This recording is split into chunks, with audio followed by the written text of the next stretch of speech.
ನಮಸ್ಕಾರ ಬಂಧುಗಳೇ, ನಾವು ಸುಭಾನ್ ಉಗ್ಲೂರು ವಿಜಯನಗರ ಜಿಲ್ಲಾಧ್ಯಕ್ಷ. ಇವತ್ತು ತಮ್ರಳ್ಳಿಯಲ್ಲಿ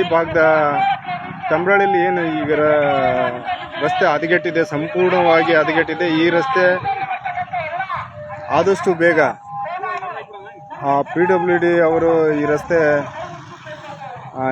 ನಿರ್ಮಾಣ ಮಾಡಬೇಕು. ಹಾಗೂ ಇವತ್ತು ನಾವು ಮನವಿ ಪತ್ರ ಕೊಡಲಿಕ್ಕೆ ಈಗಾಗಲೇ ತಮ್ರಳ್ಳಿಯಿಂದ ಹಗರಿಬೊಮ್ಮನಹಳ್ಳಿವರೆಗೂ ಬೈಕ್ ಜಾಥಾ ಮತ್ತು ಬೈಕ್ ರ್ಯಾಲಿ ಮಾಡೋದ್ರ ಮುಖಾಂತರ ನಾವು ಸರ್ಕಾರಕ್ಕೆ ಆಗ್ರಹ ಪತ್ರ ಕೊಡುವಂಥದ್ದನ್ನು ಇವತ್ತು ವಿಜಯನಗರ ಜಿಲ್ಲಾ ಮತ್ತು ಹಗರಿಬೊಮ್ಮನಹಳ್ಳಿ ತಾಲೂಕಿನಿಂದ ಇದು ಮಾಡುವಂಥದ್ದು.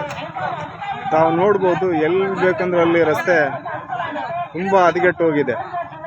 ಅದೇ ಇವತ್ತು ನಾವು ಏನಂತ ಅಂದರೆ ರಸ್ತೆ ಪೂಜೆ ಮಾಡೋದ್ರ ಮುಖಾಂತರ ಜನರಿಗೆ ಇವತ್ತು ನಾವು ತೋರಿಸ್ತಾ ಇದ್ದೀವಿ.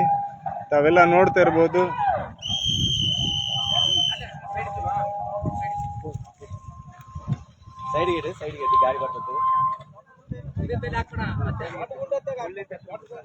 ಸರ್, ಈ ಗುಂಡಿ ಬಗ್ಗೆ ಏನಾರು ಹೇಳಕ್ ಇಷ್ಟಪಡ್ತೀರಾ? ಸರ್ ನಮಸ್ಕಾರ. ಅದೇ ಈಗ ನಾವು ಕಾರ್ಯದರ್ಶಿ ಅರ್ಪಣಿ ಗಣೇಶ್ ಅಂತೇಳಿ ಇವತ್ತು ತಮ್ರಳ್ಳಿಯಿಂದ ಹಗರಿಬೊಮ್ಮನಹಳ್ಳಿವರೆಗೆ 17 ಕಿಲೋಮೀಟರ್ ಬೈಕ್ ಜಾಥಾ ಹೊರಡ್ತೀವಿ. ಯಾವ ಕಾರಣಕ್ಕೆ ಅಂತಂದ್ರೆ ರಸ್ತೆ ಪೂರ ಮೊಣಕಾಲ್ಮುಟ್ಟ ರಸ್ತೆ ತಗ್ಗು ಗುಂಡಿ ಇದ್ದ ಕಾರಣ ಬೈಕ್ ಜಾಥಾವನ್ನು ಹಮ್ಮಿಕೊಂಡಿದ್ದೀವಿ. ಮಕ್ಕಳು ಕರ್ಕೊಂಡು ಬಂದಿರ್ತಾರೆ ತಂದೆ ತಾಯಿ, ಗಾಡಿ ಎಲ್ಲಾದ್ರೂ ಇನ್ನೊಂದು ಗುಂಡಿಯಿಂದ ಇನ್ನೊಂದು ಗುಂಡಿ ಬಿಟ್ಟರೆ ಗಾಡಿ ಸ್ಕಿಡ್ ಆಗಿ ಅಕಸ್ಮಾತ್ ಆಗಿ ಕೈಕಾಲು ಮುರ್ಕೊಂಡಿರ್ತಾವೆ, ಇಲ್ಲ ಏನಾದರೂ ಅನಾಹುತ ಆಗಿರುತ್ತೆ. ಅದಕ್ಕೋಸ್ಕರ ಇವತ್ತು ನಮ್ಮ KRS ಪಕ್ಷದಿಂದ ಜಿಲ್ಲಾ ಬೈಕ್ ಜಾಥಾವನ್ನು ಹಮ್ಮಿಕೊಂಡಿದ್ವಿ. ನಮಸ್ಕಾರ. ಇವತ್ತು ತಮ್ರಳ್ಳಿಯಿಂದ ಏನು ಹಗರಿಬೊಮ್ಮನಹಳ್ಳಿಗೆ ಹೋಗ್ಬೇಕು ಆ ರಸ್ತೆ ಇದೆ. ಸಂಪೂರ್ಣವಾಗಿ ಜಗ್ಗು ಗುಂಡಿಯಿಂದ ಕೂಡಿದೆ. ಆದರೆ ಮಳೆ ಇಲ್ಲ, ಏನಿಲ್ಲ. ಆದರೂ ಕೂಡ ಇದು ಎಷ್ಟು ಮಟ್ಟಿಗೆ ಹಾಳಾಗಿದೆ ಅಂತಂದರೆ ಜನಗಳು ದಿನನಿತ್ಯ ಅವ್ರು ಕೇಳ್ತಕ್ಕಂಥವ್ರು ಯಾರಿಲ್ಲ ಅನ್ನೋ ರೀತಿಯಲ್ಲಿ ಆಗ್ಬಿಟ್ಟಿದೆ. ಇವತ್ತು ಸಾಕಷ್ಟು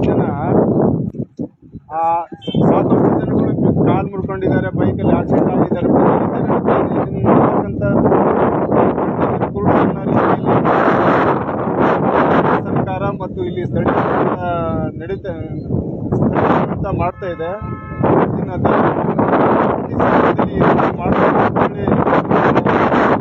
ಕೊಡಲಿಕ್ಕೆ ಹಗರಿಬೊಮ್ಮನಹಳ್ಳಿ ಮುಖಾಂತರ ಸರ್ಕಾರಕ್ಕೆ ಕೊಟ್ಟಿದ್ದೀವಿ.